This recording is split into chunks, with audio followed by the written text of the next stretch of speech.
Bueno, buenos días, bienvenidos a esta conferencia. Mi nombre es Germán. Good morning and welcome to this conference.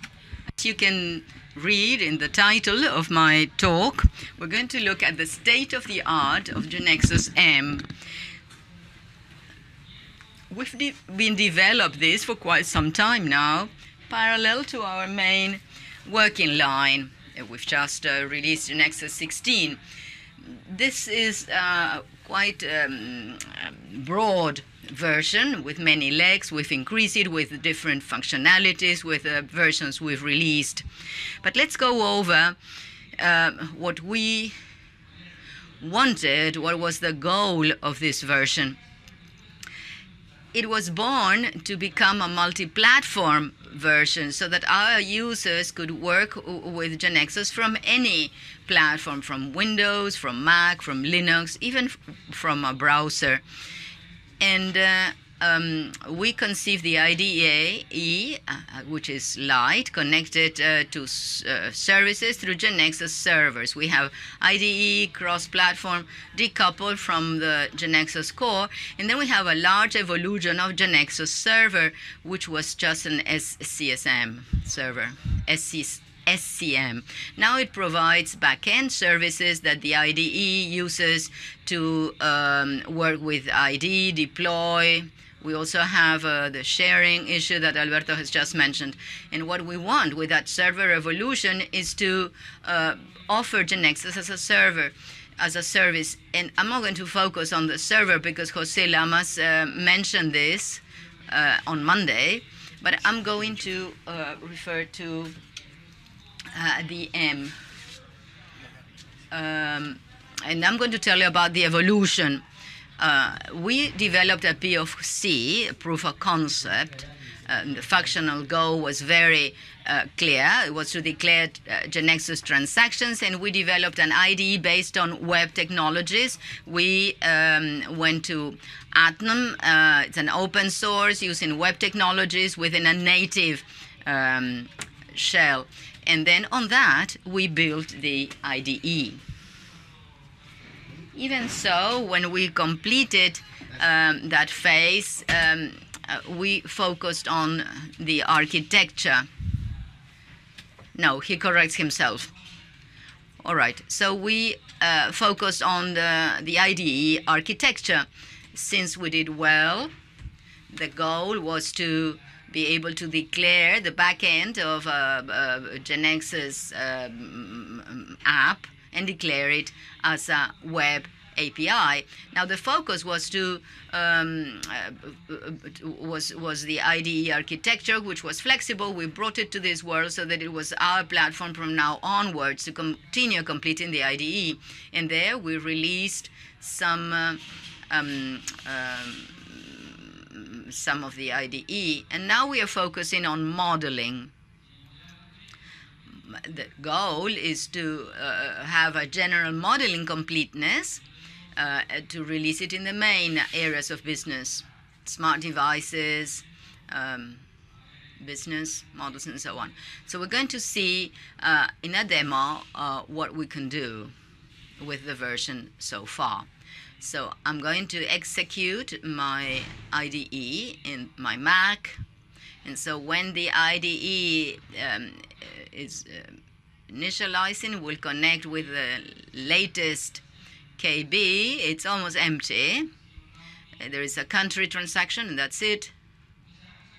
So let's do something simple with the time we have available to be able to go over the IDE. Let's suppose that we want to model something in relation to the speakers of this event. And we want to model that. Now, naturally, GeneXus will define a transaction or an entity, as we call it in the IDE. So what I'm going to do is to define that transactions to model it. So speaker. If you can see this, we already know the code editor. We can define the structure of the transaction, some variables, events, and so on. And now I'm going to enter some attributes.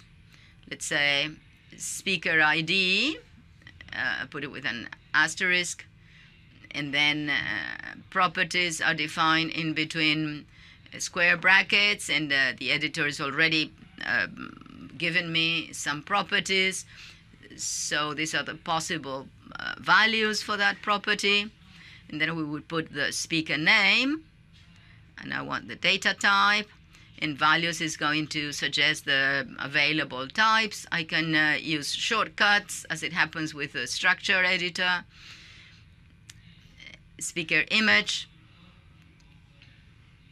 and we can also use the property V to define properties.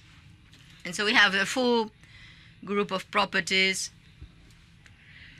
Yo lo que voy a hacer entonces es... We used to have a very defined type. I could type it. We have suggest types. The traditional cone of values could also be used. Well, I can do it here and in properties.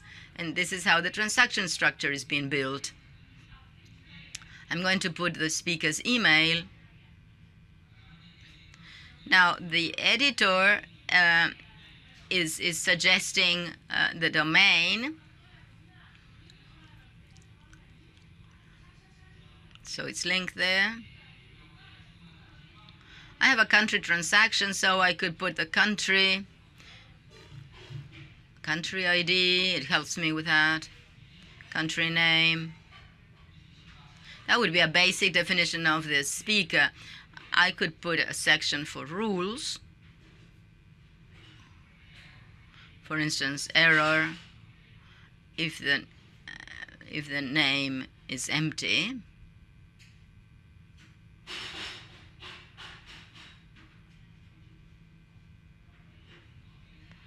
Look, we have this complete with all properties, methods, events. It's available. I'm interested in ISMT, but all the variables, parameters, everything. We could also define this, and we know it, but let me tell you about it. In the variables, we can define variables in the IDE, change the properties, in the same way we do it with the structures in a quite rapid manner. What else can we do? Well, we have patterns, and we could apply some patterns. Naturally, the patterns apply to transaction. You see, we are using the same editor as a tree that we had in the IDE Win. We are probably going to be adding some textual additions or options, but since the pattern is a very structured object, the editor will have to give a good validation in real time of what we are writing in semantics to validate it with a specification. So at present, we have this function that works fine, this editor that works fine. It's a classical tree.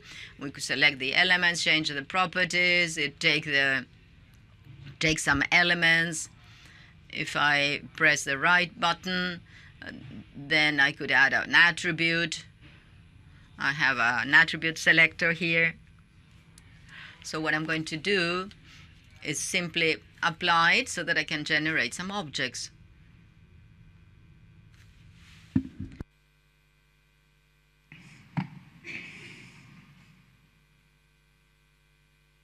Ahí entonces se me creó la instancia del pattern con algunos... And here we have some issues. We have the layout editor and the part of the code, which is quite similar to what we've seen in the transaction. You know, rules, variables.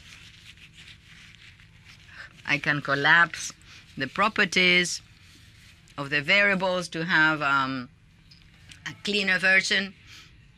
Now, as regards form, well, last year I already showed you one first approach for the editor of forms, but then we could see what Gustavo Martinez was doing in the query dashboard. We like that approach. So Nicolas Cardelino, one of the web coordinators, started working on this editor. I'm not going to do anything with the editor right now, but I'm going to press F5 to see what I get.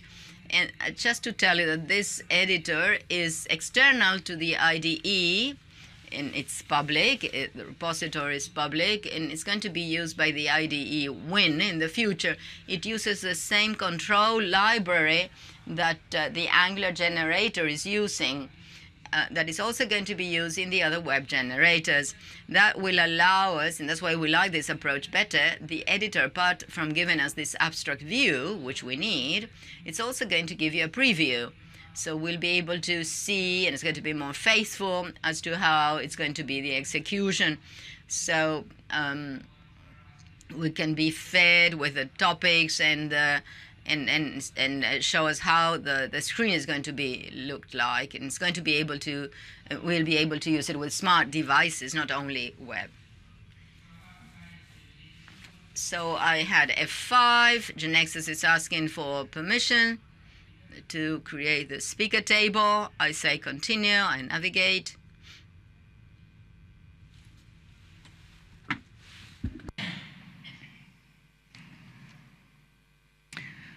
Bueno, se especifican esos objetos que me agregó el... It specifies that objects that the pattern has added.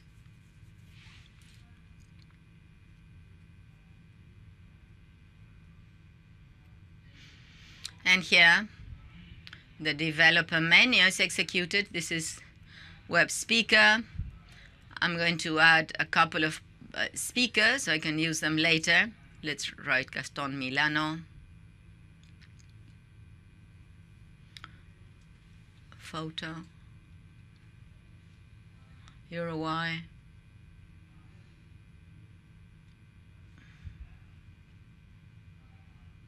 Armin Bachmann.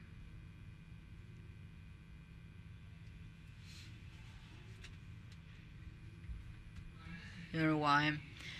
And this is the usual thing that we use to the speaker app. Let me go back to the IDE. Before going to the SDD, let's look at the other objects. I can't create them because of lack of time, but the different objects that we have in the IDE. I have the country application. I've already applied a pattern of categories. For instance, the procedures. This is quite similar to transactions, the part of the procedure code, rules, variables, data providers. This is quite similar to GeneXus Win. In terms of codes, we've got rules and variables, and then we have the subtypes. That's a very important object. The specification is very simple, name, type, and subtype, and you have the properties there. When you have the SDTs, very similar to transaction structures, we could add levels and include properties, code, very similar to what we've already seen. Now, what about the domains? That's a little bit different as an editor because we're editing several things. We have this in GeneXus Win. We are also using it for the domains. I could add a new domain, for instance, in the way we already know. As regards the type, we could use it, we could type it with suggest, the shortcuts for length. We've also got the types. In the case of modules, it'll show us the object selector. So this editor is very generic in GeneXus. But in the future, we'd like to give you the possibility that apart from editing transactions as a code structurally, so that you could use a structure editor, so that you can be empowered to choose whatever you want to use, either code or structure according to your own preferences or what's better for you in each case. In fact, this structure editor is also used for topics. You have the class tree, adding new classes with all its group of properties. Most certainly in the case of themes, of topics, we would like to give you a textual version because that would speed up the topic, because what you want many times is change a part of the topic, and that would be very good in code. We still have to close the specification of that language, but most certainly that's something that we would like to have. We also have the question of images, the KB, and these are the images, the items of an image, with their dimension, the properties of themes. I can add one image more to the KB and put it there very easily. That's simply an overview of the other objects that we have in the IDE that we have added with this question of completeness. Now, let's do something for smart devices, something that we can do within the time we have. A short list of speakers. So we're going to create a panel for smart devices here. Let's call it speakers. Once again, we have the layout editor. It's similar to Win because we have a toolbox and we drag controls, we rearrange them as we like. We have all the properties of the controls, basic options, and undo, redo.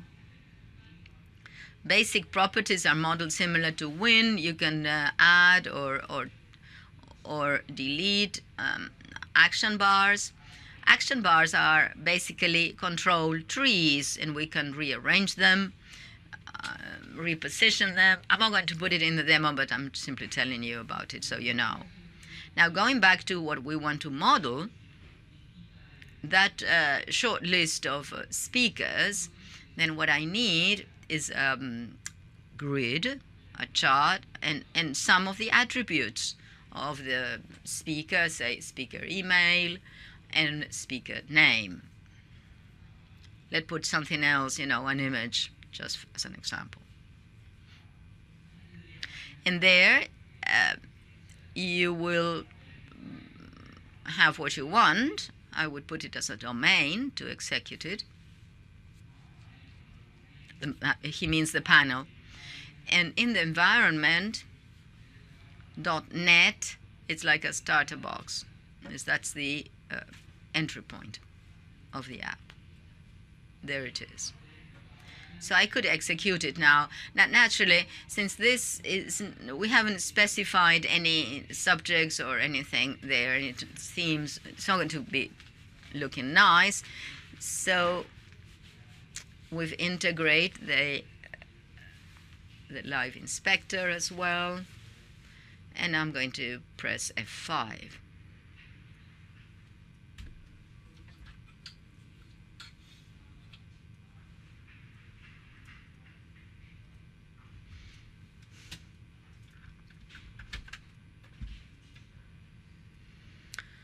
So we specify this panel.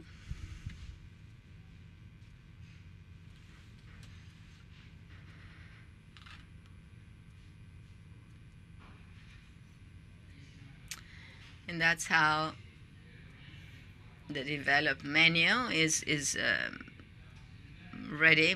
I could have this in my cell phone. I could scan it. And what I'm going to do is use the emulator of the OS that I've got in my Mac, and what I'm going to do is to copy. I'm going to use the base URL. I'm going to add it manually. There you can see speakers. We executed, and as we suppose, it's working, but we can't see anything. So let's see what we can do with live editing to improve this. As you know, with live editing, we can also touch the panel, the screen. We could rearrange these attributes and put the speaker name under the email. You see how it's been updated. I could hide the labels. We could also use Live Inspector. The device has given me some information about the screen. You see, we can rotate it to choose the controls when they are overlapping. And I could choose the main table and give the first row, and now look, that looks better, and it's shown immediately. In the chart here, we could also put it 150 for the photograph. That's better.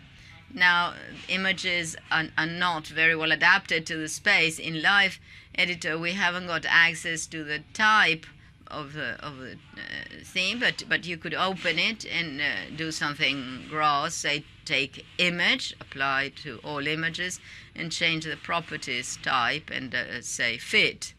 And there you can see it better. Let me see what else we can do. As you know, with the IDE, we can touch the code. And so here we've got the code of the panels, also of transactions. We've got code sections. Let's do something simple to test it. Let's suppose that when you tap an image, you get an image. And so that's an event. You have an event. Speaker image dot tap. And show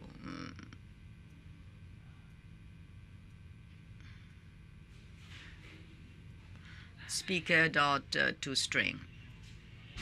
We've also got variables. Everything that we've seen can be written very easily. The code of the other countries is there. Something else that we could do is to center the name. We go to Cell, and it's center. And if I tap click, then it's updated. This is live editing. Well, the image is not very nice, but it's my constraints in terms of design. So this is what I want to show you, in fact, what we can do with them.